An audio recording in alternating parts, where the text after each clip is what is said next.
فاضل بریلوی علیہ الرحمہ عرض کرتے ہیں یا رسول اللہ سرتاب قدم ہے تنِ سلطان زمن پھول،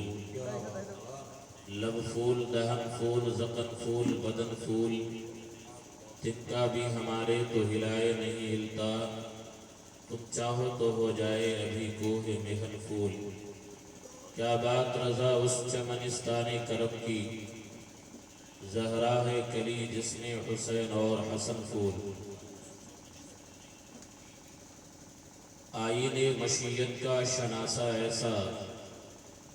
جن کے قدموں میں ہے کوثر وہ پیاسا ایسا۔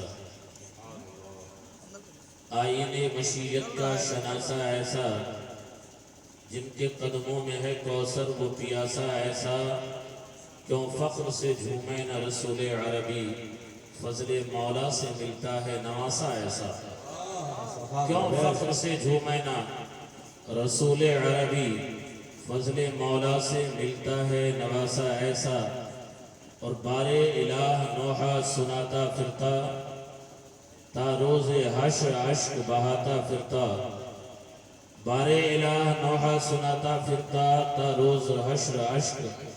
بہاتا پھرتا۔ امداد نہ کرتے گر کربلا میں حسین، یہ اسلام تیرا ٹھوکریں کھاتا پھرتا۔ امداد نہ کرتے گر کربلا میں حسین، یہ اسلام تیرا ٹھوکریں کھاتا پھرتا۔ کربلا کی ریت پر آل پیمبر کا جواب، غیر ممکن ہے ہزاروں سے 72 کا جواب۔ بات کرتے ہو میاں تم کس طرح شبیر کی، لا نہیں سکتا زمانہ ننھے اصغر کا جواب۔ بات کرتے ہو میاں تم کس طرح شبیر کی، لا نہیں سکتا زمانہ ننھے اصغر کا جواب۔ اور دودھ پیتا ہوا بچہ یہ صدا دیتا ہے، حرملہ سامنے آ دھمکیا کیا دیتا ہے۔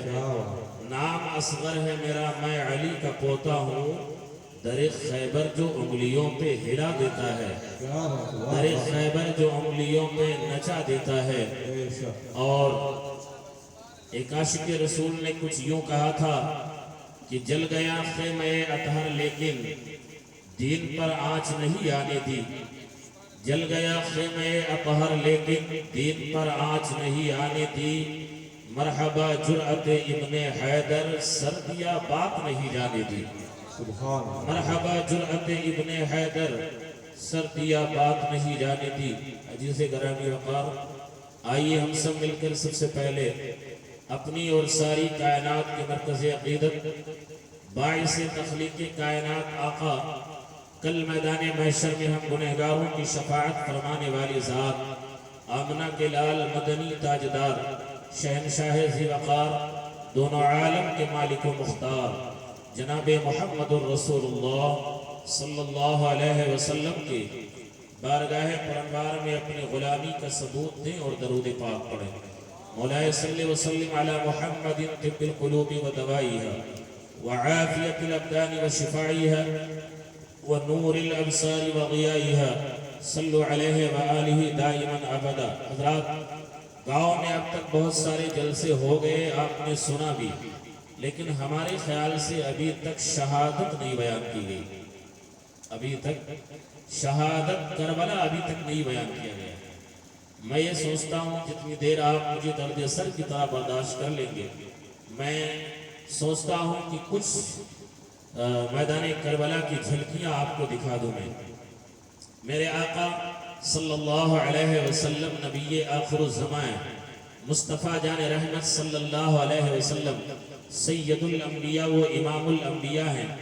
ختم نبوت کی مہر میرے آقا صلی اللہ علیہ وسلم کے پشت نبوت پہ ہے۔ میرے آقا مخبر صادق صلی اللہ علیہ وسلم نے اس خاک دانے گیتی کے اوپر آپ نے اپنی 63 سالہ زندگی کو گزارا ہے۔ کتنے سال کی زندگی؟ 63 برس کی زندگی آپ نے گزارا ہے۔ 53 برس آپ مکہ شریف میں رہے، اور مکہ شریف کے بعد میں آپ مدینہ شریف تشریف لے گئے۔ آپ کی حیات کا تبلیغی دور جو ہے وہ 23 برس ہے، وہ 23 برس ہے۔ 40 سال کی عمر میں آپ نے اعلان نبوت فرمایا، اس سے پہلے آپ نے تو کچھ فرمایا ہی نہیں، کہا نہیں تھا۔ اس کے بعد میرے آقا صلی اللہ علیہ وسلم نے اعلان نبوت جب فرمایا تو میرے آقا صلی اللہ تعالی علیہ وسلم نے اعلان نبوت فرمانے کے بعد آپ نے تبلیغ دین فرمایا۔ 63 برس جب آپ کی عمر ہوئی، تبلیغی دور 23 برس کا مکمل ہوا۔ آیت کریمہ الیوم اکملت لکم دینکم، اس آیت کریمہ کا نزول ہوا۔ اللہ تبارک و تعالی نے فرمایا اے محبوب آج کے دن میں نے تمہارے دین کو مکمل فرما دیا۔ میرے آقا صلی اللہ علیہ وسلم کا یہ دین متین جب مکمل ہو گیا، اس دین کے لیے میرے آقا نے طائف کے میدان میں پتھر بھی کھائے تھے۔ اسی دین کے لیے مصطفیٰ جان رحمت نے اونٹ کی عظیم اوجڑی کو بھی برداشت کیا تھا۔ اسی دین کے لیے مصطفیٰ جان رحمت نے آپ نے خانہ خدا کو چھوڑ کر کے مدینہ المنورہ کا سفر کیا تھا۔ اسی دین کے لیے میرے آقا نے غار ہرا جیسے عظیم پہاڑ جس پہ آج کے دور میں چڑھنا بڑا مشکل ہے، لیکن میرے آقا اس دور میں بھی اس نوکیلے پتھروں پہ آپ چڑھ گئے تھے۔ اسی دین کے لیے مصطفیٰ جان رحمت نے غار ثور جس کی چڑھائی فی زمانے ہی اس دور میں تقریباً 2 گھنٹے یا 2 گھنٹے تک آج پیدل سفر ہے، میرے آقا اس دور میں کیسے چڑھے ہوں گے؟ کس لیے؟ دین مصطفیٰ اپنے دین کی تبلیغ کے لیے۔ آقا دو عالم صلی اللہ علیہ وسلم نے مکے کو الوداع فرمایا، آپ مدینہ شریف تشریف لائے۔ آپ نے 10 برس کی زندگی کو گزارا، اور گزارنے کے بعد میں مصطفیٰ جان رحمت کے پاس بھی اس فرشتے کی آمد ہوئی جو فرشتہ ایک باپ کو بیٹے سے جدا کر دیتا ہے، بیٹے کو باپ سے جدا کر دیتا ہے۔ میرے آقا صلی اللہ علیہ وسلم پردہ کر گئے، سیدنا صدیق اکبر خلیفہ بنے۔ انہوں نے 2 سال 2 ماہ سے کچھ زائد انہوں نے خلافت کے کام کو انجام دیا۔ ان کے بعد حضرت عمر فاروق اعظم خلیفہ بنے، ان کے بعد سیدنا عثمان غنی خلیفہ بنے، ان کے بعد مولا علی خلیفہ بنے، ان کے بعد حضرت امام حسن خلیفہ بنے۔ جب میرے آقا پردہ فرما گئے، رسول محتشم صلی اللہ علیہ وسلم کا وہ عاشق صادق جسے دنیا حضرت بلال کہا کرتی ہے، جس کی قدر لوگوں کی نظر میں نہیں تھی، لیکن جب مصطفیٰ جان رحمت صلی اللہ علیہ وسلم کہ دامن کرم میں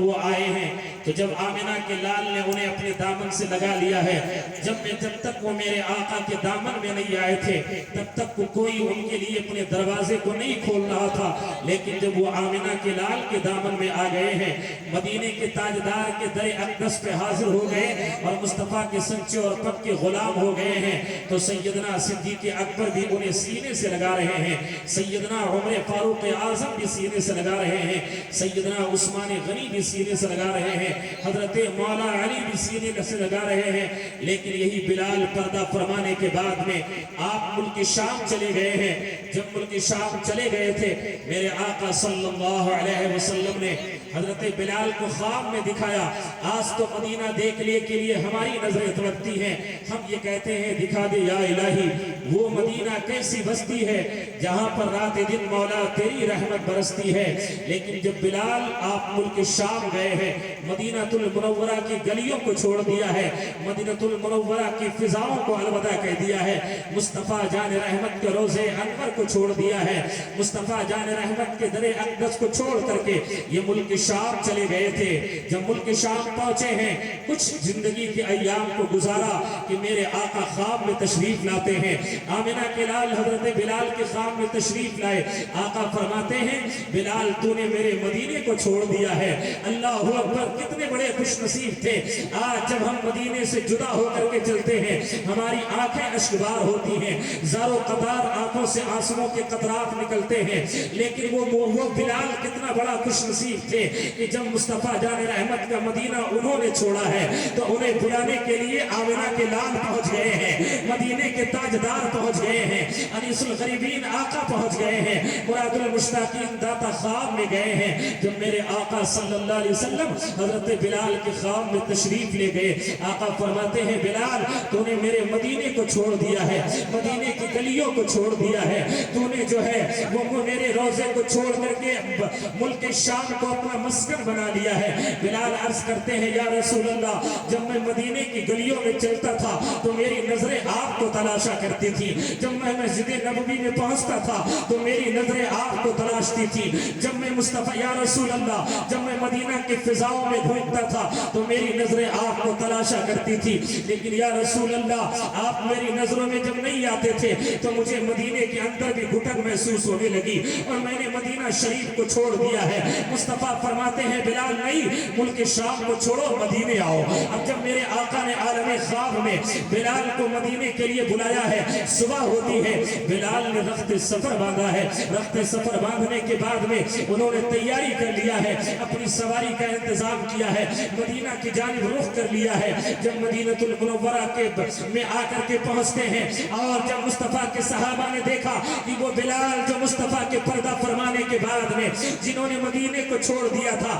صدیق اکبر بھی آ گئے ہیں، عمر فاروق اعظم بھی آ گئے ہیں، عثمان غنی بھی آ گئے ہیں، مولائے کائنات بھی آ گئے ہیں، طلحہ و زبیر بھی آ گئے ہیں، انس ابن مالک بھی آ گئے ہیں، ابو عبیدہ ابن جراح بھی آ گئے ہیں، حضرت زید بن حارثہ بھی آ گئے ہیں، یہ تمام صحابہ کرام آ گئے ہیں بلال کو دیکھنے کے لیے۔ یہ بلال کوئی عام آدمی نہیں ہے، لیکن وہ بلال ہے کہ جس کو میرے آقا نے خانہ کعبہ کے چھت پہ چڑھایا تھا، یہ وہ بلال ہے جس کو مصطفیٰ نے اپنے سینے سے لگایا تھا۔ جب بلال مسجد نبوی میں پہنچے ہیں، سارے صحابہ آ گئے، اب وہ کہتے ہیں کہ اے بلال، آج ہم لوگ یہ چاہتے ہیں کہ جب تم آ ہی گئے ہو تو ذرا وہ اذان پڑھ کر کے سنا دو جو اذان مصطفیٰ کے دور میں دیا کرتے تھے، جب میرے آقا عالم حیات میں تھے جو اذان پڑھا کرتے تھے، آج وہ اذان تمہیں پڑھ کے سنانا ہے۔ بلال کہتے ہیں او صدیق اکبر، او عمر فاروق اعظم، تمہاری خواہش تو پوری کی جا سکتی ہے، لیکن یاد رکھو جب میں صدائے توحید بلند کرتا تھا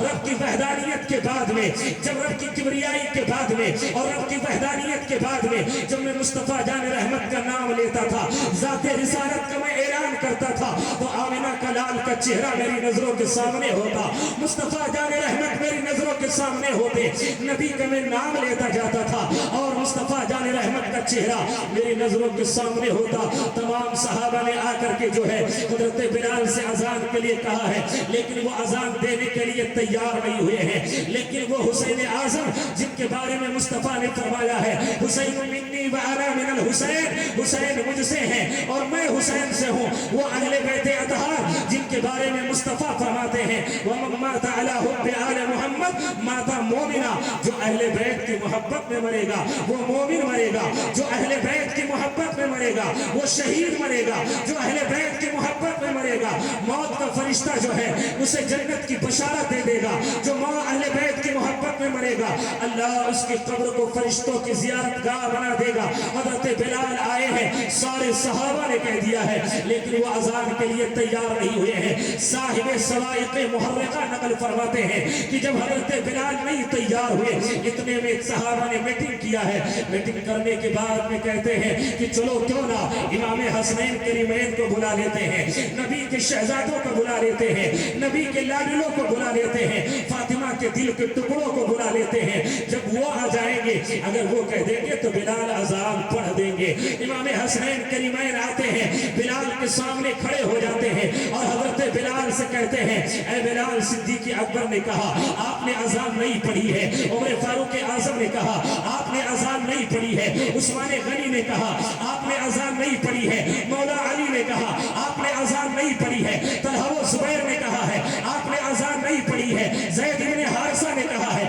آپ نے اذان نہیں پڑھی ہے، ابو عبیدہ ابن جراح نے کہا ہے آپ نے اذان نہیں پڑھی ہے۔ اب میں کہہ رہا ہوں، میں تو نبی کا نواسہ ہوں، میں فاطمہ کا نخت جگر ہوں، اب میں کہہ رہا ہوں اے بلال اذان پڑھ دو۔ حضرت بلال کہتے ہیں اے حسنین کریمین، اگر تم نہ کہتے تو میں اذان نہیں پڑھتا۔ حضرت حسنین کریمین کا کہنا تھا کہ بلال نے کان میں انگلی لگایا ہے اور اذان دینا شروع کر دیا ہے، اور جب ذات رسالت کے کلمے پہ پہنچے ہیں آپ کو بے ہوشی آئی ہے، تھوڑی دیر کے لیے غش میں گر گئے ہیں، اور جب ہوش میں آئے ہیں صحابہ نے پوچھا تھا اے بلال کیوں بے ہوش ہو گئے ہو، تو بلال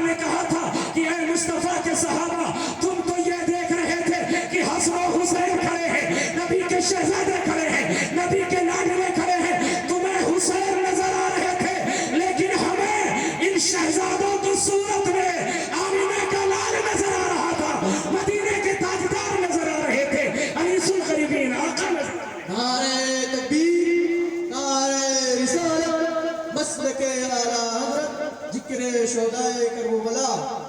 نعرہ تکبیر، نعرہ رسالت۔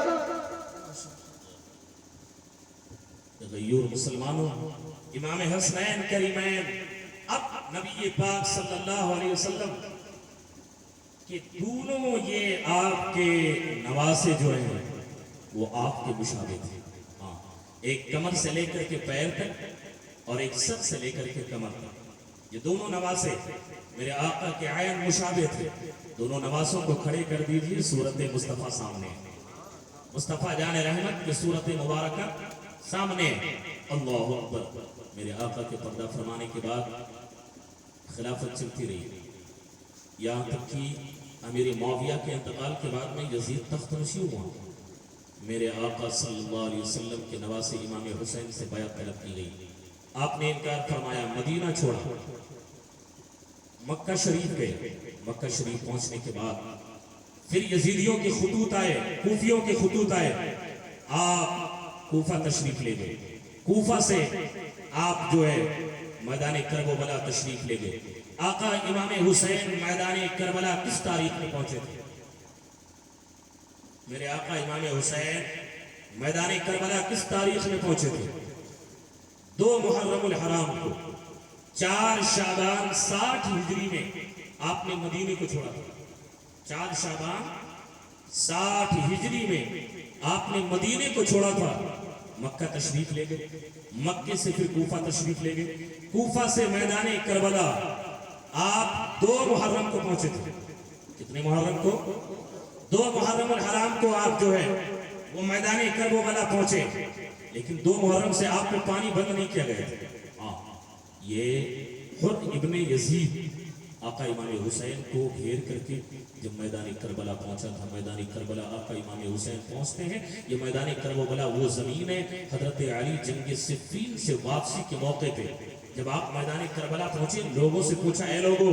یہ جگہ کون سی ہے؟ لوگوں نے بتایا اس جگہ کو لوگ میدان کربلا کہتے ہیں۔ اسی میدان کو میدان نینوا بھی کہا جاتا ہے۔ حضرت علی کی آنکھیں اشکار ہو گئی تھی، حضرت علی رونے لگے، آپ اپنی تلوار سے ٹیک لگا کر کے میدان کربلا میں بیٹھ گئے۔ اللہ کا شیر رونے لگا، شیر خدا رونے لگے، حیدر کرار رونے لگے، اتنا روئے کہ آپ کی آنکھوں سے اتنا آنسو نکلا کہ آپ کی داڑھی شریف بہت گھنی تھی، لیکن پھر بھی وہ آنسو کی قطرات سے بھیگ گئی۔ لوگوں نے پوچھا، اے علی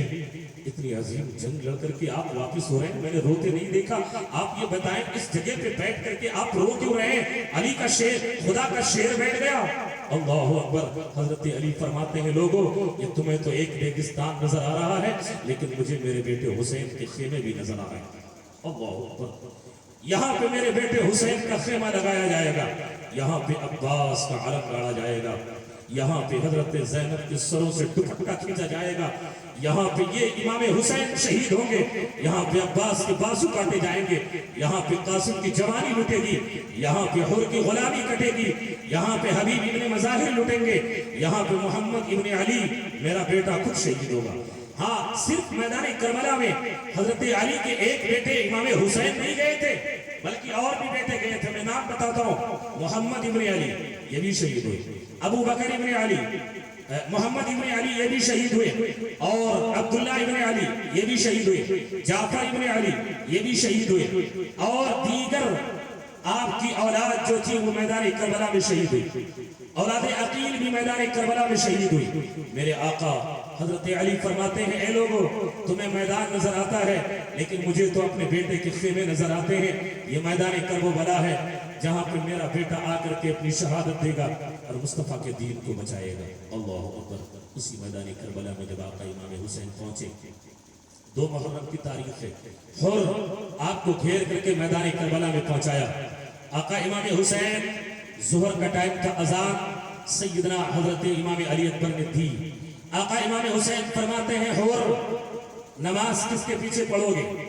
اکیلے پڑھو گے اپنی جماعت کے ساتھ؟ یہ میری ابتدا میں امام برحق کے موجود ہوتے ہوئے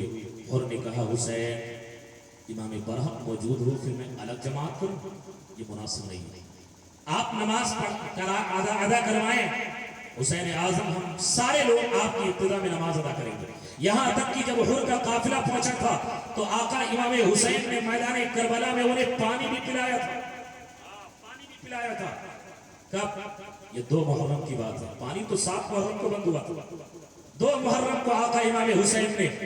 حر کے ساتھیوں کو، اس کے لشکر کو پانی پلایا۔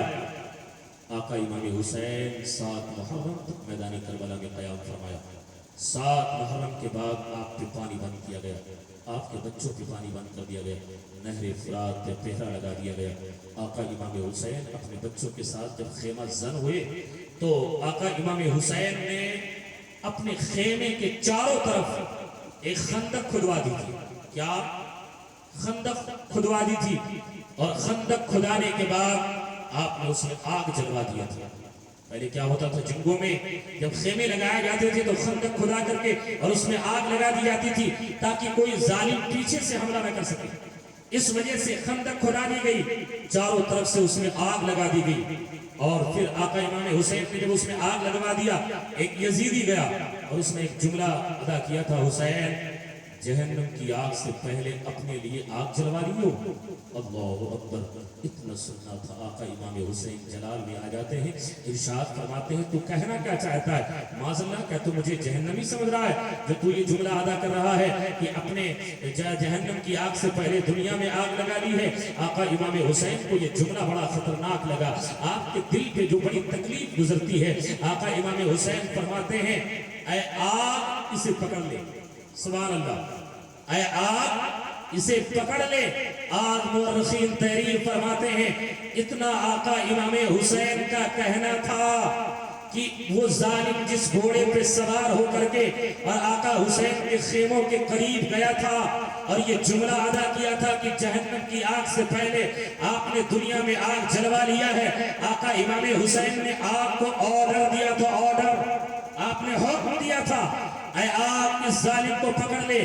اس ظالم کا گھوڑا بدکتا ہے اور بدکنے کے بعد میں جا کر کے اسے آگ میں ڈال دیتا ہے اور وہ آگ کے شعلوں کے حوالے ظالم ہو جاتا ہے اور آنے واحد میں وہ جل کر کے خاکستر ہو جاتا ہے۔ مجھے کہہ لینے دیا جائے جب حسین کے حکم کا عالم یہ ہے کہ جو آگ ابھی لہریں اٹھ رہی ہے، اس کی ابھی اس کے جو ہے شعلے اٹھ رہے ہیں، آقا امام حسین نے اسے حکم دیا تھا تو رب کی مشیت کے مطابق جو ہے گھوڑے میں لے جا کر کے ظالم کو آگ کے حوالے کر دیا تھا۔ اگر میرے آقا حسین نہر فرات کو حکم دے دیتے تو وہ آ کر کے آپ کے قدموں میں بہنے لگتا اور آقا امام حسین سیراب ہو جاتے، لیکن نہیں، میدان کربلا میں آقا امام حسین جو تھے، آپ نے جو ہے آپ وہاں پہ امتحان دینے کے لیے گئے تھے اور ان اللہ مع الصابرین کا تفسیر عطم بن کر کے آپ کو دکھانا تھا، ورنہ اگر آپ حکم دے دیتے تو زمین سے بھی پانی نکل سکتا۔ میرے آقا امام حسین نے میدان کربلا میں آپ قیام فرمایا۔ ایک دن گزرا، 2 دن گزرا، تیسرا دن ہے، 9 محرم کی تاریخ ہے، بعد عصر ہے، عصر کی نماز پڑھنے کے بعد آقا امام حسین اپنے خیمے سے باہر اپنی تلوار کا ٹیپ لگا کر کے بیٹھے تھے، اپنی تلوار کی پہ سہارا لے کر کے اپنے خیمے سے باہر بیٹھے تھے۔ اتنے میں گھوڑوں کے ٹاپوں کی آواز آئی، گھوڑوں کے ٹاپوں کی آواز آئی، گھوڑوں کے ہرہرانے کی آواز آئی، گھوڑوں کے اور تلواروں کی آواز آئی۔ آقا امام حسین باہر بیٹھے تھے، آپ کا پورا کنبہ جو ہے وہ خیمے کے اندر تھا۔ امام حسین فرماتے ہیں شہزادہ علی اکبر کو آپ نے جب آواز دیا، حضرت امام علی اکبر خیمے سے باہر آتے ہیں، جی ابو حضور فرمائے کیا حکم ہے؟ اللہ اکبر، امام علی اکبر خیمے سے باہر آئے، ایسا لگتا تھا کہ آمنہ کے لال آ گئے ہو، ایسا لگتا تھا کہ مدینے کے تاجدار آ گئے ہو، ایسا لگتا تھا کہ مصطفیٰ جان رحمت آ گئے ہوں۔ اور کیوں نہ لگتا ہو؟ اس لیے کہ امام علی اکبر مصطفیٰ جان رحمت کے مشابہ تھے، آمنہ کے لال کے مشابہ تھے۔ جب وہ باہر نکلے خیمے سے، آقا امام حسین فرماتے ہیں اے میرے بیٹے علی اکبر، جاؤ، یہ لشکر آ رہا ہے، ان سے پوچھو کس غرض سے آ رہا ہے، ان کا مقصد کیا ہے؟ آقا امام حسین کے شہزادے دوڑ کر کے گئے، آپ نے ابن سعد سے فرمایا، ہوا ابن سعد، یہ اس ٹائم اتنا بڑا لشکر لانے کی ضرورت کیا ہے، غرض کیا ہے؟ ابن سعد نے کہا ہم لوگ جنگ کرنے کی غرض سے آ رہے ہیں، ہم لوگ حملہ کرنے کی غرض سے آ رہے ہیں۔ اللہ اکبر، اتنا سننا تھا۔ امام علی اکبر فرماتے ہیں یہی ٹھہرو، وہی انہیں ٹھہرا کر کے آپ پلٹ کے آتے ہیں خیمے پہ، حضرت امام حسین کی بارگاہ میں عرض کرتے ہیں حضور والد بزرگوار، میں نے جا کر کے ان کے مقصد کو معلوم کیا، ان لوگوں کا ارادہ جو ہے ان کا جنگ کرنے کا ارادہ ہے، ہمارے اوپر حملہ کرنے کی غرض سے آ رہے ہیں۔ آقا امام حسین اٹھتے ہیں اور اٹھنے کے بعد میں آپ ان کے سامنے جاتے ہیں، ارشاد فرماتے ہیں او ابن سعد، تم لوگوں نے مجھ پر پانی بند کر دیا، میرے ننھے ننھے بچوں کو شہید، میرے ننھے ننھے بچوں کو تڑپا رہے ہو، آج کئی دن ہو گیا ہم نے کھانا بھی نہیں کھایا ہے، یاد رکھو آج تک پانی بند کرنے کے بعد میں نے تم سے پانی نہیں مانگا، کوئی سوال آج تک میں نے تم سے نہیں کیا ہے، لیکن آج ایک سوال کرتا ہوں، وہ سوال یہ ہے، یہ عصر کی نماز کے بعد کا وقت ہے، شام جو ہے وہ اپنے چہرے، دن جو ہے اپنے چہرے کے پر نقاب ڈالنے والا ہے، شام اپنی زلفوں کو بکھیرنے والی ہے، یزیدیوں اس میدان کربلا میں آج میں تم سے ایک رات کی مہلت اور مانگتا ہوں، ایک رات کی مہلت اور دے دو۔ اللہ اکبر۔ یہ آقا امام حسین نے جب یہ فرمایا، ظالموں نے کہا، یزیدیوں نے کہا ٹھیک ہے ایک رات کی مہلت اور دیتے ہیں، جنگ وہ فوج جو ہے وہ واپس چلی گئی، آقا امام حسین خیمے میں تشریف لائے، یزیدیوں نے یہ سمجھا تھا کہ حسین اعظم مشورے کے لیے جو ہے آپ نے ایک رات کی مہلت مانگی ہے، نہیں بلکہ آج جس 9 محرم کی رات کو ہم نے میلے کی رات بنا دیا، تازیوں کے پاس لوگ گشت کرنے کے لیے جاتے ہیں، ہماری مائیں عالم عریانیت میں جو ہے بے پردگی کے ساتھ اسلام کی شہزادیاں اور اسلام کی بیٹیاں تازیوں کے دیدار کے بہانے سے جا کر کے جو گلیوں میں گھومتی ہیں، میں آپ سے پوچھنا چاہتا ہوں اے غیور مسلمانوں، وہ نبی کی ایک بیٹی تھی کہ 17 پیبند چادر میں لگنے کے بعد بھی پردے کو اپنے ہاتھ سے جانے نہیں دی۔ میرے آقا امام حسین علی جدہ و علیہ السلام میدان کربلا میں آقا امام حسین نے یزیدیوں سے پوچھا تھا، یزیدیوں ایک رات کی مہلت اور دے دو، ان لوگوں نے ایک رات کی مہلت دے دیا، لیکن میرے آقا امام حسین نے جو ہے آپ نے مشورے کے لیے نہیں مانگا تھا، آپ نے جو ہے وہ آپس میں گفتگو کرنے کے لیے نہیں مانگا تھا، آپ نے اس لیے مہلت نہیں مانگی تھی کہ میں اپنے بچوں کے ساتھ ایک رات اور گزار لوں، آپ نے اس لیے مہلت نہیں مانگی تھی کہ میں اپنے بچوں سے گفتگو کر لوں، اپنے بچوں سے جو ہے وہ مستقبل کے لیے کچھ مشورے دے دو، نہیں بلکہ میرے آقا امام حسین اپنے خیمے میں تشریف لاتے ہیں اور فرماتے ہیں بہن زینب، یہ میری زندگی کی آخری رات ہے، یہ میری زندگی کی آخری لمحات ہے، حضرت قاسم بھی بیٹھے ہیں، حضرت عباس بھی بیٹھے ہیں، حضرت امام علی اکبر بھی بیٹھے ہیں، اور محمد بھی بیٹھے ہیں، اور دیگر آپ کے ساتھی بیٹھے ہیں، آقا امام حسین فرماتے ہیں او میرے ساتھیوں، یہ میری زندگی کی آخری رات ہے، اب کل جو صبح ہوگی وہ ہماری موت کی صبح نمودار ہوگی، آج یہ رات جو ہے وہ ہماری زندگی کی آخری رات ہے، یہ ہمارے زندگی کی آخری لمحات چل رہے ہیں، آج کی یہ رات جو ہے وہ ہمیں سونے میں نہیں گزارنا ہے، بلکہ آج کی رات جو ہے وہ ہم کثرت کے ساتھ اپنے مولا کو سجدہ کر لیں، اپنے رب کی بارگاہ میں اپنے سر کو جھکا لیں، اپنے نانا پہ نازل ہونے والے قرآن کو کثرت کے ساتھ تلاوت کر لیں۔ اے بچوں، آج کی رات ہم اپنے رب کی کبریائی کو بیان کر لیں۔ میں آپ سے پوچھنا چاہتا ہوں، جس رات کو آقا امام حسین نے رب کی عبادت کے لیے انتخاب فرمایا تھا، جس رات کو میرے آقا امام حسین نے قرآن کی تلاوت کے لیے انتخاب فرمایا تھا، جس رات کو میرے آقا امام حسین نے رب کی تسبیح کے لیے انتخاب فرمایا تھا، اس رات کو ہم نے میلے کی رات بنا دیا ہے، اس رات کو جو ہے وہ ہم نے گلیوں میں گھومنے کی رات بنا دیا ہے، اس رات کو جو ہم نے تازیوں کے دیدار کا نام دے دیا ہے۔ میں آپ سے پوچھنا یہ چاہتا ہوں اے خیور مسلمانوں، آج بھی یہ طرز عمل اختیار کر لو، جب یہ 9 محرم کا دن گزار کر کے 10ویں کی رات آئے، آپ کو گھر سے نہیں نکلنا ہے، بلکہ یہ ارادہ کر لو ہمارے گھر میں آج کی رات ہے، بچیاں بھی نماز کی پابندی کریں گی، اور ہماری بیوی جو ہوگی وہ مصلی بچھا کر کے رب کی وحدانیت کا اعلان فرمائے گی، ہمارے بچے جو ہیں وہ رب کی بارگاہ میں سجدہ کریں گے، ہمارے گھروں سے آج کی رات جو ہے وہ کوئی اور آواز نہیں آئے گی، اگر آواز آئے گی تو قرآن کے تلاوت کی آواز آئے گی، اگر آواز آئے گی تو تسبیح کی آواز آئے گی، جب یہ عمل کرو گے تو اللہ تمہارے گھروں میں وہ برکتیں عطا فرما دے گا کہ تمہارے دامن تنگ پڑ جائیں گے اس کی رحمت۔ نعرہ تکبیر، نعرہ رسالت، نصر کے اعلیٰ حضرت علامہ شمس الدین صاحب قبلہ، نعرہ تکبیر۔ یہ میدان کربلا آقا امام حسین علی جدہ و علیہ السلام میدان کربلا میں صبح ہوئی، نقارہ جنگ بجا، آقا امام حسین کے جتنے ساتھی تھے جب تک ایک ایک کر کے شہید نہیں ہو گئے، آقا امام حسین علی جدہ و علیہ السلام یعنی خاندان بنی ہاشم کا کوئی بھی بچہ میدان کربلا میں نہیں رہا۔ یہ تاریخ ہے، جب تک آپ کے ساتھی تھے مصطفیٰ کے باغ کے ایک پھول کو بھی میدان کربلا میں نہیں جانے دیا، اور پہلے وہ جا کر کے خود انہوں نے شہادت حاصل، حبیب بن مظاہر ہیں، وحب بن عمیر قلبی ہیں اور دیگر مجاہدین اسلام ہیں، یہ کے بعد دیگر ہی جاتے رہے اور میدان کربلا میں شہادت حاصل کرتے رہے۔ اللہ اکبر۔ لیکن میرے آقا امام حسین علی جدہ و علیہ السلام کی بارگاہ میں حضرت عبداللہ ابن مسلم آئے، عبداللہ ابن مسلم یہ آئے آقا امام حسین کے قدموں میں۔ آقا امام حسین میدان کربلا میں جانے کی اجازت عطا فرما دے۔ میرے آقا امام حسین غمزدہ ہو جاتے ہیں، ارشاد فرماتے ہیں، بیٹا عبداللہ میں تمہیں کیسے میدان کربلا میں جانے کے لیے اجازت دے دوں؟ ابھی تمہارے باپ کی شہادت ہوئی ہے، جو مقام کوہ ذی حشم میں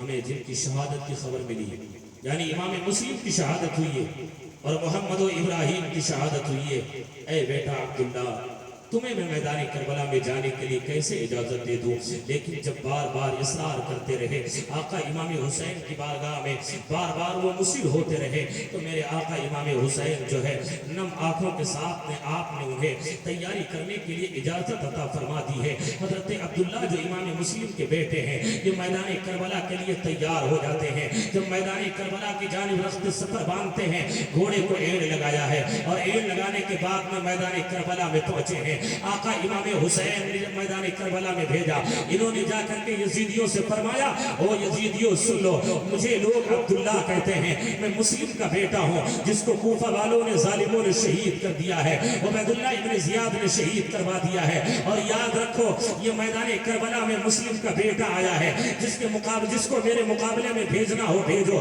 یہ کے بعد دیگرے ایک ایک کر کے جو ہے حضرت عبداللہ ابن مسلم کے مقابلے میں آتے رہے، لیکن یہ علی کا شیر جو ہے اپنے تلوار کو جب جنبش دیتا ہے، جب ان کی تلوار میدان کربلا میں چمکتی ہے، امام حسین اپنے خیمے سے باہر کھڑے ہو کر کے آپ انداز جنگ کو ملاحظہ فرما رہے ہیں۔ حضرت عبداللہ نے جو ہے جب اپنے تلوار کو لہرایا ہے میدان کربلا میں، جب یزیدی کے بعد دیگرے آتے ہیں تو آپ ان کو واصل جہنم کرتے جاتے ہیں۔ اتنے میں ابن سعد پکار دیتا ہے کہ اے لوگو یہ مت سمجھنا کہ یہ تنہا آیا ہے، یہ علی کے گھر کا شیر ہے، یہ مصطفیٰ جان رحمت کے باغ کا پھول ہے۔ یاد رکھو اس کے رگوں میں بھی خون ہاشمی جلوہ گر ہے، اور یاد رکھو یہ ایک ایک کر کے اگر ان کے مقابلے میں جاؤ گے تو سب کو یہ واصل جہنم کرتے چلے جائیں گے۔ ایک بار کی حملہ کر دو تاکہ ان کو جو ہے ان کو بھی شہید کر دیا جائے۔ آخر ابن سعد نے جو ہے ایک بہت بڑے لشکر کو تیار کر کے اور آپ کے اوپر حملہ کرنے کے لیے کیا ہے، وہ پورا لشکر آ کر کے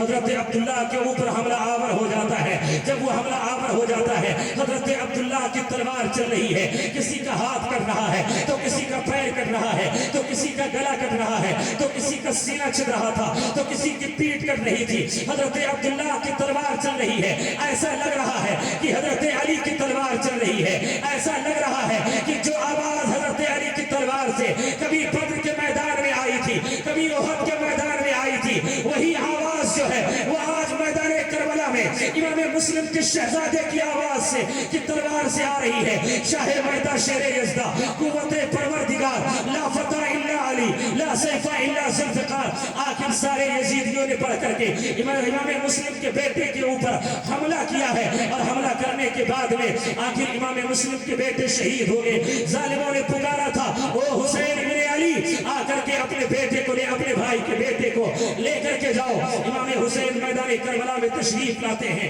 حضرت عبداللہ کی لاش کو اٹھاتے ہیں اور اٹھانے کے بعد میں آپ خیمے میں لے کر کے جاتے ہیں۔ یہ کے بعد دیگرے بہت ساری شہادتیں ہوتی رہی، حضرت قاسم بھی شہید ہو گئے، حضرت عباس لمبردار کے بازو بھی کٹ گئے، حضرت امام علی اکبر کی بھی شہید ہو گئے۔ لیکن اسی میدان کربلا میں ایک ننھی سی جان شہید ہوئی ہے، اور وہ ننھی سی جان جسے دنیا بعض مورخین نے جو تحریر فرمایا ہے وہ حضرت قیس ابن مسہر کے بیٹے حضرت قیس ابن مسہر. یہ قیس ابن مسہر کون ہے جانتے ہیں؟ جب میرے آقا امام حسین کوفہ پہنچنے والے تھے اس سے پہلے قیس ابن مسہر کو کوفہ کا جائزہ لینے کے لیے میرے آقا امام حسین نے بھیجا تھا، لیکن کوفہ والوں نے انہیں پہلے ہی شہید کر دیا. میرے آقا امام حسین کے ساتھی کے بعد دیگر شہید ہوتے رہے. مصطفیٰ جان رحمت صلی اللہ علیہ وسلم کے باغ کے پھول میدان کربلا میں ایک کے بعد دیگر جا کر کے مصطفیٰ کے دین کے لیے، مصطفیٰ کی شریعت کے لیے شہید ہوتے رہے. آخر حضرت قیس ابن مسہر کی شہزادے ننھی سی عمر ہے. میرے آقا امام حسین اپنے خیمے سے باہر تھے، تب تک آپ نے دیکھا ایک چھوٹا سا بچہ میدان کربلا کی طرف دوڑتا جا رہا ہے. آقا امام حسین نے اپنے ساتھیوں سے فرمایا اے میرے ساتھیوں جا کر کے اس بچے کو بلا کر لے کر کے آؤ. اس بچے کو آقا امام حسین کی بارگاہ میں بلایا گیا. آقا امام حسین فرماتے ہیں اے ننھے بچے یہ بتا آخر تو میدان کربلا میں دوڑتا جا رہا ہے، کیا میدان کربلا میں آج جو بھی جاتا ہے وہ شہید ہو کے آتا ہے؟ سر لے کے جاتا ہے لیکن سر دے کر کے آتا ہے. یہ بتا آخر میدان کربلا میں تجھے بھیجا کیا کس نے؟ وہ ننھا سا بچہ جواب دیتا ہے یا رسول اللہ صلی اللہ علیہ وسلم کے شہزادے اے میرے آقا امام حسین، میدان کربلا میں مجھے کسی اور نے نہیں بھیجا ہے بلکہ میدان کربلا میں مجھے میری ماں نے بھیجا. میری ماں نے مجھے میدان کربلا میں تیاری کرا کر کے بھیجا ہے. یہ ننھی سی تلوار مجھے میری ماں نے دیا ہے، ننھا سا جبہ میری ماں نے پہنایا ہے، ننھا سا میرے سر پہ امامہ میری ماں نے باندھا ہے، اور میری ماں نے مجھے میدان کربلا کی طرف بھیجا ہے اور یہ کہہ کر کے بھیجا ہے اے بیٹا بہت سارے لوگ شہید ہو گئے، تمہارے باپ بھی شہید ہو گئے ہیں، لیکن میدان کربلا میں جو ہے وہ آج مصطفیٰ کے خاندان والے شہید ہو رہے ہیں. مصطفیٰ جان رحمت صلی اللہ علیہ وسلم کے نواسے کے دیوانے بہت سارے شہید ہو گئے، لیکن بیٹا جاؤ میدان کربلا میں تم جاؤ، مصطفیٰ کے دین کے لیے شہید ہو جاؤ، مصطفیٰ کی شریعت کے لیے شہید ہو جاؤ، مصطفیٰ کے قرآن کے لیے شہید ہو جاؤ، مصطفیٰ کے احکام کے لیے شہید ہو جاؤ. اور اے بیٹا یاد رکھو آپ کے باپ کی شہادت پہلے ہو چکی ہے، اور آج میں یہ چاہتی ہوں اس ننھے سے بچے نے جواب دیا تھا اے میرے آقا امام حسین، میری ماں نے مجھے کہہ کر کے بھیجا ہے بیٹا میدان کربلا سے جو ہے وہ واپس نہیں آنا ہے بلکہ میدان کربلا میں شہید ہو کر کے آنا ہے. اس لیے کہ کل میدان محشر میں جہاں میں ایک شوہر کی بھی ایک شہید کی جو ہے وہ بیوی کہہ کر کے پکاری جاؤں، وہی ایک شہید کی ماں کہہ کر کے پکاری جاؤں. یہ جذبہ دے کر کے میری ماں نے مجھے بھیجا ہے اور یہ جذبہ میری ماں کے دل کے اندر ہے. اب میں آپ سے پوچھنا چاہتا ہوں جس اسلام کی جس شریعت کے لیے، جس مصطفیٰ جان رحمت کے قرآن کے لیے، جس احکامات اسلام کے لیے مصطفیٰ جان رحمت کے نواسوں نے اپنے پورے خاندان کو قربان کروا دیا ہے، اے غیور مسلمانوں صرف ایک وجہ تھی، وہ یہ تھی یزید کے ہاتھ میں ہاتھ نہ دینے کی. نماز وہ بھی پڑھتا تھا، روزہ وہ بھی رکھتا تھا، لیکن وہ شریعت کے میں اپنی طبیعت داخل کرنا چاہتا تھا، شریعت میں اپنی طبیعت داخل کرنا چاہتا تھا. تو میرے آقا امام حسین علی جدہ و علیہ السلام نے اس کی طبیعت کو نہیں چلنے دیا، اور آقا امام حسین نے منبر نور پہ جو میرے آقا صلی اللہ علیہ وسلم نے جب انہیں اٹھایا تھا تو آقا جب آپ نے مسجد نبوی میں خطبے کی حالت میں اٹھایا تھا اور نانا کی نظروں سے نواسے کی نظر ملی تھی تو نواسے نے اپنے نانا کی نظروں میں کہا تھا نانا جان آپ نے مجھے مسجد نبوی میں اٹھایا ہے لیکن میدان کربلا میں قاسم کو دے کر کے آپ کے دین کو اٹھا دوں گا، علی اکبر کو دے کر کے آپ کے دین کو بلندی دے دوں گا، اور حضرت امام علی اصغر کو شہید کروا کر کے آپ کے دین کو رفعت دے دوں گا. یہی میرے آقا امام حسین علی جدہ و علیہ السلام ہے کہ جو نانا سے آپ نے وعدہ کیا تھا اس وعدے کی وفائی آپ نے میدان کربلا میں فرمایا ہے. اور میرے آقا امام حسین نے جو اپنے نانا سے یہ وعدہ کیا تھا جب حضرت ابراہیم کو میرے آقا صلی اللہ علیہ وسلم نے واپس فرما دیا تھا اور 3 دن کے بعد میں آپ کا انتقال ہو گیا تھا تو میرے آقا صلی اللہ علیہ وسلم سے امام حسین نے نظروں میں نظریں ملا کر کے اور یہ وعدہ کیا تھا حسین میرے نانا جان آپ نے میرے ماموں ایک ابراہیم کو دیا ہے اور میں اپنے 72 ساتھیوں کو میدان کربلا میں شہید کروا کر کے آپ کے دین کو بچاؤں گا، آپ کے قرآن کو بچاؤں گا، آپ کے مذہب کو بچاؤں گا۔ لہٰذا اے غیور مسلمانوں، یہ محرم الحرام جو ہے اس کی تاریخ کو پڑھیں۔ یہ کوئی میلے کا مہینہ نہیں ہے، یہ رقص و سرور کا معاملہ مہینہ نہیں ہے۔ اس میں جو ہے جب شب عاشورہ آ جائے آپ قرآن کی تلاوت کریں، آپ نوافل پڑھیں اور پھر عاشورے کی نماز دن میں ادا کریں۔ اللہ کے نبی نے اس نماز کو خود، اللہ کے نبی صلی اللہ علیہ وسلم نے اس نماز کے پڑھنے کا حکم فرمایا۔ 4 رکعت نمازیں پڑھی جائیں گی، 2 کر کے آپ پڑھیں۔ پہلی رکعت میں الحمد شریف کے بعد میں 11 مرہ یعنی 11 مرتبہ آپ کو قل هو اللہ شریف پڑھنا ہے۔ اور اس جب وہ عاشورے کا دن آ جائے تو اس دن میں آپ اپنے گھر کے دسترخوان کو وسیع فرمائیں۔ اپنے گھر کے دسترخوان کو خوب وسیع سے مراد یہ کہ اپنے گھر والوں کو کھانا کھلائیں، اپنے احباب کو کھانا کھلائیں، عزیزوں کو کھانا کھلائیں، یتیموں کو کھانا کھلائیں۔ اس لیے کہ اللہ کے نبی فرماتے ہیں جو اس تاریخ میں اپنے گھر کے دسترخوان کو وسیع فرمائے گا پورے سال اس کے گھر میں کبھی فاقے کی نوبت نہیں آئے گی، اس کے گھر میں کوئی ایسا دن نہیں آئے گا کہ چولہا نہ جلے۔ اس تاریخ میں آپ غسل فرمائیں۔ اللہ کے نبی فرماتے ہیں صاحب تفسیر روح البیان، آپ روح البیان کے 12ویں پارے میں نقل فرماتے ہیں کہ جو غسل کرے گا تو گویا کہ اس نے آب زمزم سے غسل کیا ہے۔ لیکن ایک سوال پیدا ہوتا ہے کہ جب آب زمزم شریف پانیوں میں پہنچتا ہے، میں نے جمعے میں اس بات کو بیان کیا تو ایک صاحب نے کہا جا کر کے مجھ سے، حضرت پھر جو استنجا وغیرہ کے لیے پانی لے جایا جاتا ہے اس دن تو کیا اس میں بھی آب زمزم ہوتا ہے؟ نہیں، یہ نیت کے اوپر ڈیپینڈ کرتا ہے، یہ نیت پہ ہے۔ انما الاعمال بالنیات، عملوں کا دار و مدار جو ہے وہ نیتوں پر ہوا کرتا ہے، وہ نیتوں پر ہوا کرتا ہے۔ آب زمزم گویا کی آب زمزم سے نہانے کی نیت سے آپ جو پانی استعمال کریں گے اسی پانی میں اللہ تبارک و تعالیٰ و برکت عطا فرمائے گا۔ اور اپنے آنکھوں میں سرما لگائیں۔ اللہ کے نبی فرماتے ہیں کہ جو اس تاریخ میں یہ عمل کرے گا انشاءاللہ کسی کو دکھانے کی نیت سے نہیں بلکہ سنت کی نیت سے، اللہ کے نبی فرماتے ہیں او کما قال رسول اللہ صلی اللہ علیہ وسلم کہ پورے سال وہ آشوب چشم میں مبتلا نہیں ہوگا، پورے سال اس کی آنکھ نہیں دکھے گی۔ لہٰذا اے غیور مسلمانوں، آپ اس مبارک مہینے میں آقا امام حسین کا ذکر کریں، نماز روزے کی پابندی کریں، اور حقیقت میں حسینیت یہی ہے کہ ہم سچے اور پکے مسجد کے نمازی بن جائیں، اور اپنے آپ سے تمام تر منہیات شرعیہ سے اپنے آپ کو پاک کر لیں، احکامات اسلام پہ عمل کریں، ہمیشہ کے لیے رہنا نہیں۔ اس دار فانی میں کچھ اچھے کام کر جا، 4 دن کی زندگانی میں اسلام کی جو شان ہے وہ شان نہ چھوڑو، اسلام کی جو شان ہے وہ شان نہ چھوڑو، دنیا کے لیے بھائیو ایمان نہ چھوڑو۔ عمر دراز مانگ کے لائے تھے 4 دن، 2 آرزو میں کٹ گئے 2 انتظار میں، یا صاحب الجمال و یا سید البشر لوجهك المنیر لقد نور القمر لا يمكن الصناع كما كان حقه بعد از خدا بزرگ توی قصہ مختصر، 1000 بار بشویت حمزہ مجھ کو گلاب ہنوز نام تو گفتن کمال بید بیز۔ یک روز یہ کہنے لگے جبریل سے شاہ تم نے تو دیکھا ہے کہیں، بتلاؤ تو کیسے ہیں ہم، کی عرض یہ جبریل نے اے مہجبی تیری قسم آفا کہا گردیدہ ام مہر بتا ورزیدہ ام بسیار خوبہ دیدہ ام، لیکن تو چیزیں دی گری۔ آپ میرے ساتھ پڑھ لیں لا الہ الا اللہ محمد رسول اللہ صلی اللہ علیہ وسلم، استغفر اللہ ربی من کل ذنب واتوب الیہ وما علینا الا البلاغ۔ السلام علیکم۔